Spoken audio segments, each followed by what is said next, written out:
Welcome, everybody, to another edition of All In with Art Stapleton, a New York Giants podcast brought to you by NorthJersey.com and The Record. I'm your host, Art Stapleton, and we have reached the voluntary portion of the offseason. Well, at least voluntary for everybody over at the Giants who is a player, because when you're all in, it's never voluntary. It's a busy time of year for us still. It's never the offseason. And when you look at what's happened over the last couple of weeks, we got a lot of things to catch up on. Rookie minicamp, the merger, if you will, of the two tribes, the rookies and the veterans, that's happened this week in phase 2. You've got the rookie premiere that's going on in LA for the NFLPA, a group of Giants rookies. It's mandatory to head out there, so they will be away from the team for a couple days, dealing with Panini America and a bunch of different corporate sponsorships and kind of that introduction to the league. And then we have, of course, the schedule release, which if you were following me on social media, you got some tips on Tuesday night. And then starting yesterday morning, we were able to give out the schedule from what we were able to attain through reporting and tips and calling and making sure that things were right and wrong. The schedule is a lot about how a sausage is made and the idea of where it comes. The league holds back the schedule, and a lot of people want to look at the schedule and say, what's the big deal?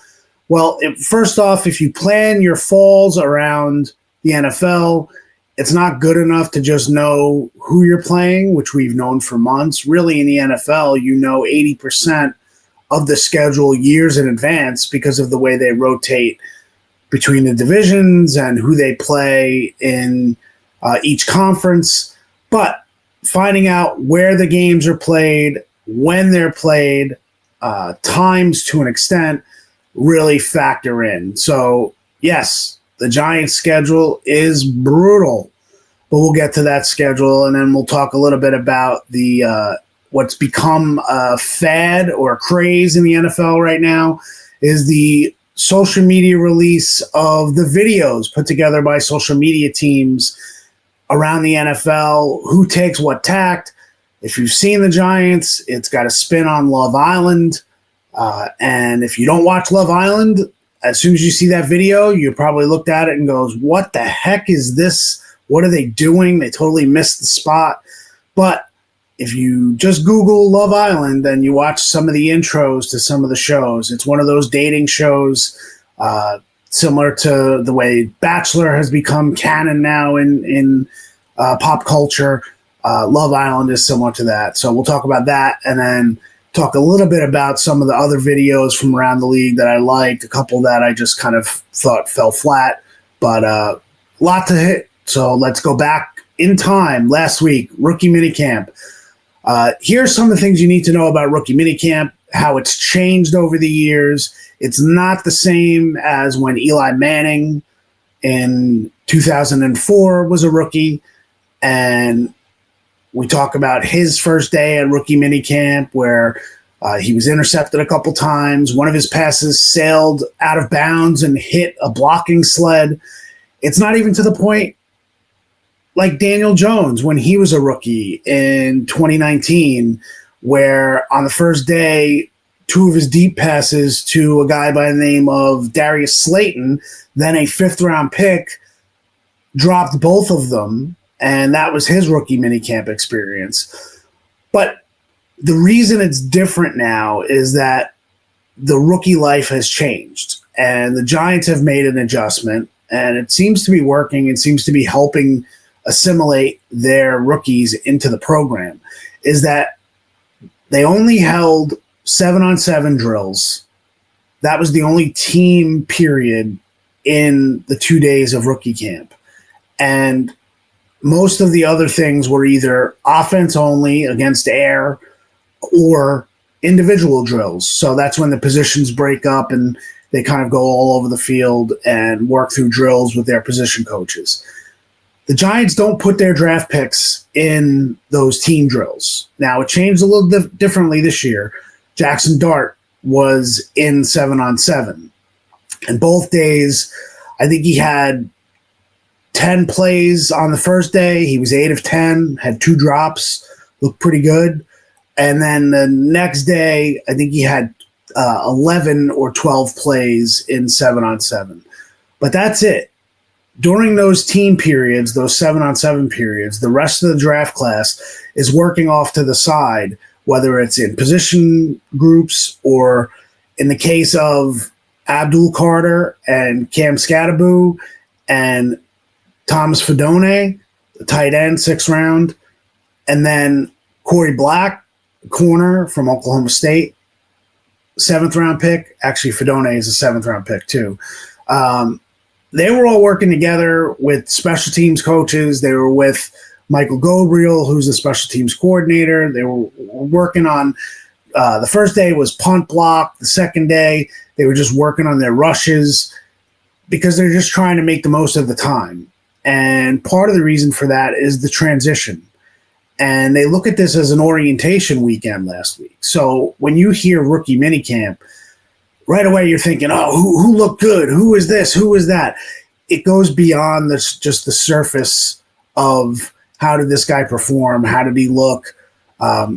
Now, you can say that about Jaxson Dart a little bit and form some opinions. I know you've seen some videos about Jaxson Dart. And look, Jaxson Dart, the best thing I can say about him is that he has a presence. I'd say he commands a huddle, but they really didn't huddle much. You can see when he's on the field, his teammates are looking to him. And that didn't matter last week, whether or not it was a group of guys who more than likely were not even going to be on the team come Monday after rookie minicamp. You had almost 60 tryouts that were there, rookie tryouts, not even veterans who were there. And the best thing I could say about Jaxson Dart and what Brian Dable said is he acted like a quarterback. And it sounds funny. What do you mean he acted like a quarterback? Well, Thursday night, the Giants offense was given a script. Now, they're not really given the playbook because you don't want to give your playbook to a bunch of tryouts at rookie camp. So Jaxson Dart gets the script that they're going to use in 7-on-7 on Friday. Basic concepts, some of the concepts the Giants like, but it's not really their verbiage as far as how they use it. Now, they'll give it to Dart, but they won't give it to a lot of the receivers until they assimilate with the veterans, which ended up happening on Monday in phase 2 of the offseason program. So the rookies stay at a local hotel. It's essentially the team hotel. It's near the Meadowlands, and they're bused to and from the facility every day. And Jaxson Dart got together with players on the offense on the bus heading back to the team hotel on Thursday night, kind of going over the script as to what they were going to run on Friday in 7-on-7s.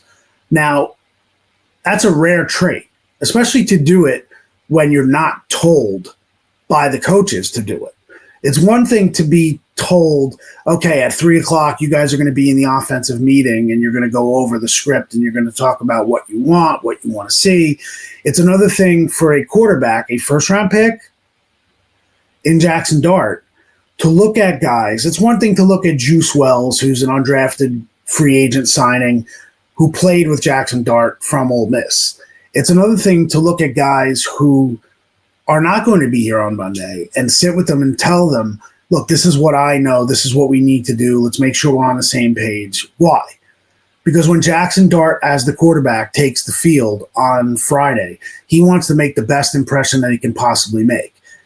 He doesn't have to impress the coaches to get a contract. He has to impress the coaches to show that he's maintaining and keeping the information that they're giving him. And I think it says a lot for Jaxson Dart, the fact that he's calling together guys who won't be his teammate or won't be working with him on Thursday night with the coaches not in attendance and talking about what he needs, what he wants, because it's a reflection on the quarterback on Friday if they get to the line of scrimmage and they can't line up in 7-on-7. And the first couple plays, you can see Jaxson Dart talking to his receivers as they were coming up to the line of scrimmage for 7-on-7s, and pointing it out and telling a receiver where he had to be, and that kind of thing. And that makes an impression for the coaching staff, makes an impression on the media too. And then we go to Jaxson Dart's press conference. Got a lot of mileage out of Jaxson Dart asking all the reporters that when they were going to ask a question, please state your name and where you're from so I get a chance to know you. That is a personality, a comfort in that position, in that role. And, some people want to look at it and say it's Jaxson Dart trying to control the room, control the message. I don't think it goes to that level, but I just think it shows that, I don't want to just stand up here and not know who's firing questions at me. And that brings an accountability to the table. And it's accountability for Jaxson Dart, but there's also accountability for the reporters who are asking the questions. So I like that about Jaxson Dart. That's rare. Players normally don't do that. When that message, if you've seen press conferences, it's usually the PR person who will make that statement before the press conference. Please state your name and affiliation before you ask a question. It usually doesn't come from the player. It comes from the player when the player is confident and composed and comfortable in that setting. So I think that speaks to Jaxson Dart. A lot was made about his necklace. A very sweet story about how he got it from his younger sister, took it out of her jewelry box. It became, before the bowl game, a good luck charm, and now they're wearing it. Now the entire family is wearing it. I will say this. I know a lot of people reacted by seeing the photos. It looks, from what I understand, a lot more expensive than what it actually is. That's not to put a price tag on it, but if you're going back to the NFL draft and you're seeing players walking around with the kind of necklaces that they have now, and it's a big thing now for players to have the diamond studded nameplates with their nicknames. We saw Abdul Carter has it, incredible, which is what he says on his pendant. Malik Neighbors has Leak. You go even to professional wrestling. Jey Uso has Yeet, I think it is, on his neck. So that's become very popular. I can tell you that from my understanding, that is not, it's not necessarily costume jewelry either, but it is not a piece of jewelry that you would all of a sudden look at and say there's an unbelievable price tag put on it. There's a lot more sentimental value to it for Jaxson Dart. But I did think it was funny that Brian Dable all of a sudden had his chain out that he wears all the time. And you could see it kind of hanging during practice, just kind of trying to match Jaxson Dart. And their relationship, I think, is very interesting. And what came out of rookie minicamp is more so the biggest component of rookie camp that you can be. So other than that, look, Abdul Carter looked the part on the field. Can't wait to see him in OTAs, which begin after Memorial Day. I believe it's the 28th, the Wednesday after Memorial Day, is our first day where we're out there watching the veterans and the rookies together. So that'll be interesting. Other than that, you can't really make blanketed statements, or at least I won't, on your third-round pick, Darius Alexander, defensive tackle. He looked good. He moved well. Then Marcus Bowe, the offensive lineman.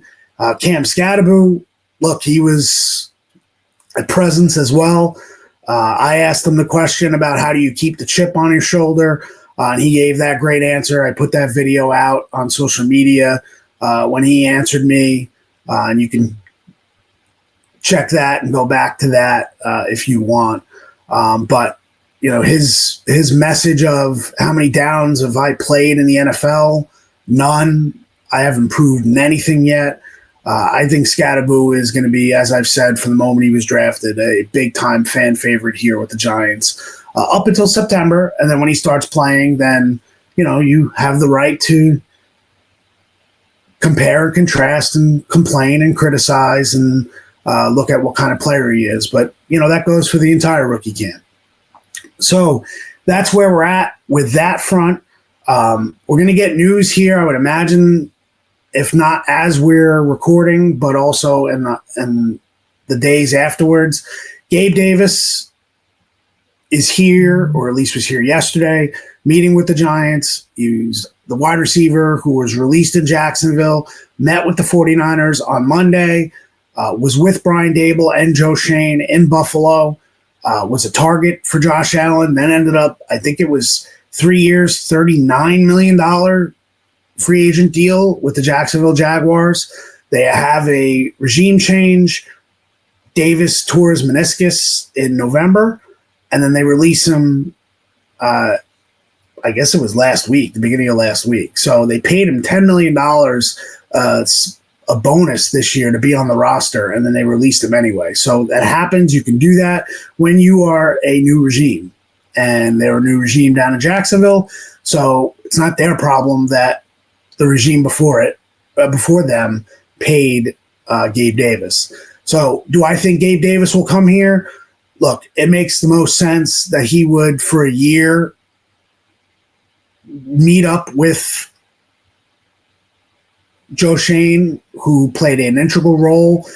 He was the assistant general manager in Buffalo and was heavily involved in Davis's scouting and ultimately his selection in the 4th round in the 2020 draft, I believe it was. So Joe Shane knows him extremely well, and Brian Dable obviously coached him in Buffalo as the offensive coordinator. Davis, thanks to producer Paul, 3 years, $39 million with the Jaguars last year. It was an $11 million signing bonus and $24 million guaranteed. Just one season. Did not play, or was not incredibly productive last year, I'll say that. And then obviously tore his meniscus and was put on the shelf for the year. We'll see. I don't believe it's a big money deal by any stretch. I know some people were reaching out to me yesterday. What do you think will get it done? $3 million. I think it's going to be more a situation like Russell Wilson last year when he signed with the Steelers, that he's getting paid. He got a bonus. He got $10 million bonus from Jacksonville this year. So I think it's probably closer to the minimum, the league minimum, maybe $1 million, maybe $1.5 million, then with playing time and production incentives put on top of it. But if I'm Gabe Davis and I'm trying to restart my career, if the Giants give me an opportunity, I would come here for a year. I know the offense with Dable, and this depth chart offensively at receiver, they didn't add any draft picks. Now they have some promising UDFAs. DeQuan Felton got the largest bonus for the Giants out of the undrafted guys. He's a rookie. I mentioned Juice Wells earlier, but I don't believe he's going to be forced into the mix this summer. I think he's here because they like him, but also, it gives Jaxson Dart some familiarity there. And then you have Bo Collins from Notre Dame, Beaux, Bo Collins, who signed a UDFA deal with the Giants. And then Jordan Bly, Dre Bly's son, Dre Bly coaching with the Jets this year. Jordan Bly now is, he was pretty impressive at rookie camp, I got to admit. So he's in the mix too. But those 4 UDFAs, I believe, will challenge for the back end. But at the top of the depth chart, when you're Malik Neighbors and Darius Slayton and Wan'Dale Robinson, and then where is Jalen Hyatt? What will Jalen Hyatt become this year? And will he be here? That's a big question that we have to start answering, if not in the spring, once training camp starts, to see how much Jalen Hyatt is involved in this offense. But I think Gabe Davis, especially his willingness to be a blocker in the run game, I think that becomes a factor as well for him here. So that's the rookie minicamp. That's the stuff on the field at this point. Let's go to the schedule release and talk about the Giants' schedule a little bit. And I made this point in my story that how brutal is this schedule? How challenging is this schedule? Well, this schedule is really tough for the 2024 Giants. And what do I mean by that? Well, last year's team won 3 games. If they're no better on the field than last year's team, then this schedule is going to be almost impossible for that team. But this is the challenge year in and year out. You've got to be better a year later. You've got to be better in 2025 than you were in 2024. How much better? Well, it remains to be seen. But the Giants have made changes at quarterback. We know Russell Wilson will get the first chance out there. How quickly will Jaxson Dart come up? You've got Jameis Winston sitting there. You've got Tommy DeVito, whose future is a little bit uncertain right now. I think he has a little bit more value in the offseason than people want to give him credit for. He knows this offense. He's been in this offense. He was a rookie, an undrafted rookie who worked with these coaches to get up to speed in this offense. So he's a valuable teammate potentially for Jaxson Dart. Keep that in mind when you keep talking about Tommy DeVito. And again, we're talking about between now and the end of August. We'll see how that takes shape. But this team should be better on defense. Abdul Carter should be a game changer and should help everybody else. I think what they've done on the back end, adding Paulson Adebo and Javon Holland, I think is an A+. And you're counting on some of these younger players to develop and get better and take big steps into year 2. Look what Malik Neighbors did last year with 4 quarterbacks. And now you put him on the field and say in year 2, maybe some consistency, how much better can he be? But also, Drew Phillips, Tyler Nubin, these are guys who you're counting on to take steps forward. Tay Banks, you need him to be better.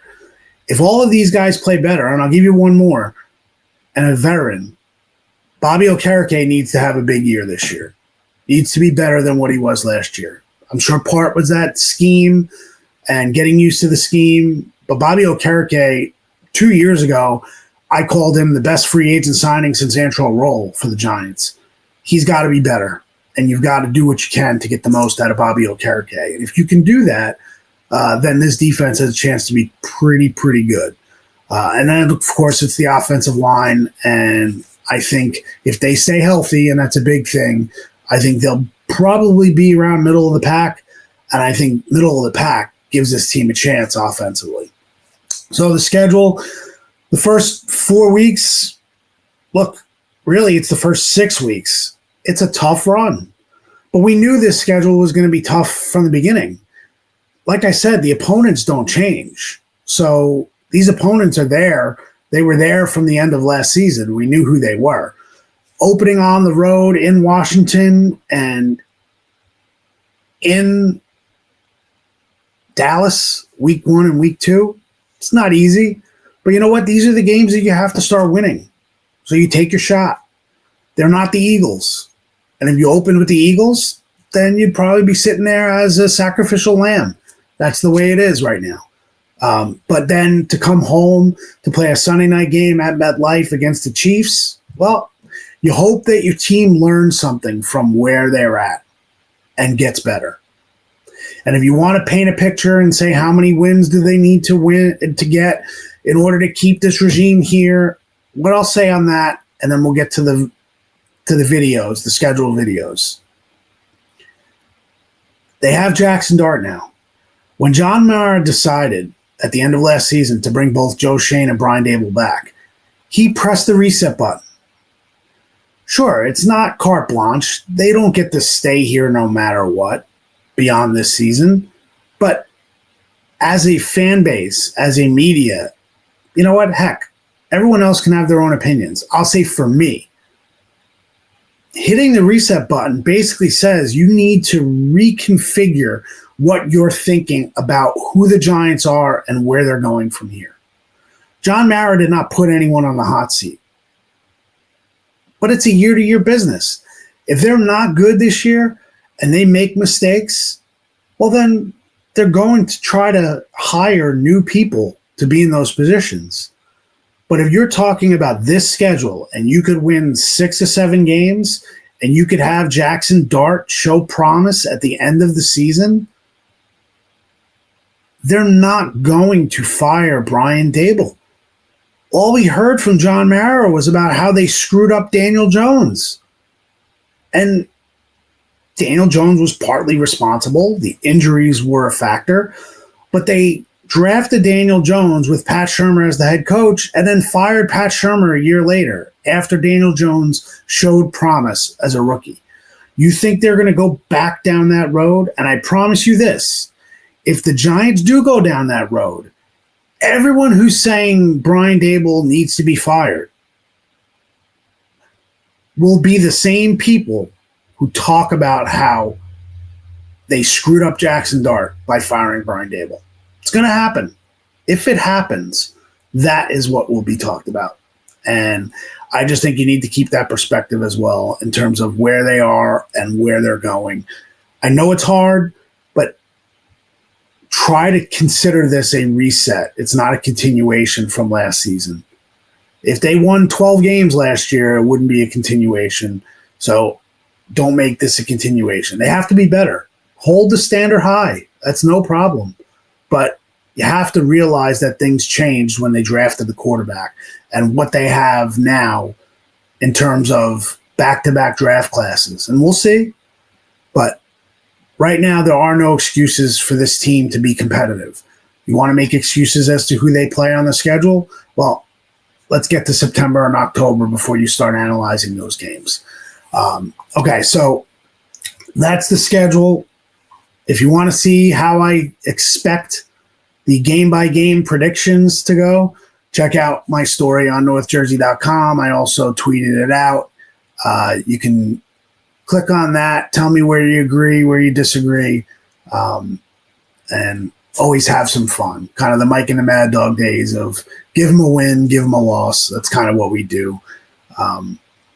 Is it necessary? People seem to like it, so that's why we do it. All right, the schedule of these videos. It's funny. I was talking to producer Paul beforehand, and watching some of the videos with my wife last night. We joke about who's the audience, who are they trying to get to, and not just the Giants, but across league wide. They're not trying to reach guys like me and some of you who are watching the show or listening. They're not trying to reach us on social media. We already know the schedule.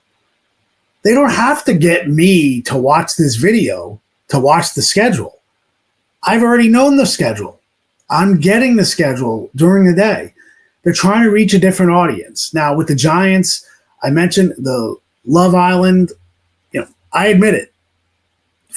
The moment I saw that schedule drop last night, it was right around the video drop. It was right around when the Knicks had gone into halftime. And my initial reaction was, what the hell is this? And I didn't listen. I didn't listen to the way things were starting breaking down and, having us set up like a dating show. But then I watched it again at the urging of my wife, and we watched it. And I said it was low-key brilliant the way they put it together. Now, if you have no idea what Love Island is or what they were trying to accomplish, then I could see you just looking at it and going, what's the difference? Why'd they do this? They could have done so much better. I thought the writing of each individual contestant, I guess, representing each of the games was tremendous. It was very funny. Yeah, if you win 3 games, should you really be taking shots at opponents that, you can't beat? Well, that's either here nor there at this point, unfortunately. But if you're the Giants, and then I looked at some of the videos around the league and what people have done, some of them I liked. Some of them I was just like, really? But why? Why did I like some and not like others? Because I'm the target audience they're going for. And if it's not an audience that, I don't really buy into, I'm looking at it going, case in point, the Chargers was well done. Minecraft. I don't play Minecraft. I don't know Minecraft. My nephews loved Minecraft when they were growing up, but I don't follow Minecraft, so I got to be honest. I was kind of turned off by the Chargers video. Was it well done? Sure, absolutely. These social media teams, the graphic teams, are tremendous in the NFL.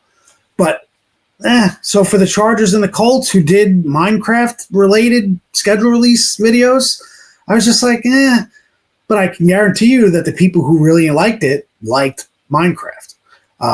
So that's that. A couple I really liked. I thought the Seahawks with the 80s and 90s toys, the battles, I thought that was really good. I thought the Titans, now, last year the Titans knocked it out of the park. It really set the standard for the schedule release videos, going on the street and asking random people to identify the team that the logo represented in the NFL. It was tremendous. I mean, so you saw it a lot last night. So the Titans kind of get that credit. They still get the rub from last year onto what they did this year. They had it was kind of an infomercial for Schedule Rizzy, which was supposed to be like a new drug to help you with the NFL schedule and football withdrawal, I think they called it. It was clever. You can kind of convince yourself that it was one of those infomercials. But last year they set the bar and they didn't reach the bar that they hit last year. Falcons and Mario Kart. See, that's the difference between Minecraft and Mario Kart. Mario Kart speaks to me. I've played Mario Kart before. I enjoy Mario Kart. I thought the Falcons Mario Kart was on point. Now, was it a little crazy trying to figure out which teams they were representing each and every time? Yes, it was a little tough to follow, but I give them credit because Mario Kart is something that I enjoy. To me, low-key, the best one that I saw was the Buffalo Bills and AI, because as soon as I heard AI and Josh Allen was shooting hoops and Brandon Beane was involved, I thought Allen Iverson. So bringing Allen Iverson into that, he has no connection to the Buffalo Bills. But the idea that, you mentioned AI and Brandon Beane didn't know what it was and Googled it and Allen Iverson popped up. Now, the only thing I expected to hear, were we talking about practice? That's what I expected to hear. So I guess I was kind of waiting for that punchline from Allen Iverson, which is so famous now. But the fact that Allen Iverson just holds up the schedule at the end, to me, I thought that was well done. And it brings me to my last point, and then we'll cut this show this week. And I appreciate all of you guys following along and watching and listening. Like I said, it's kind of a dead time for a lot of people, but for us, we just kind of keep moving on. But getting back to the Josh Allen and Brandon Beane being involved, you can do that when you're the Buffalo Bills. You can't do that if you're the New York Giants. And I know people were like, well, why didn't the Giants get some current players involved or get Dable or Shane or those guys? Those guys won 3 games last year. If they were involved in a joke of a video and either poking fun at themselves or poking fun at someone else, would that really hit right? Would that really strike the right tone? Now, if you're the Buffalo Bills, having Josh Allen and Brandon Beane involved, well, yeah, it's the reigning MVP of the league. So he can be involved in those videos as much as he wants right now. Now, I'm sure there are fans in Buffalo who says, you know what, win a Super Bowl, but it's a different plateau in the league. And I think the Giants were right to not include any current players or any of the current coaches or team brass. It would have hit. I think it would have been a little tone deaf for them to do that. So I give them credit for that.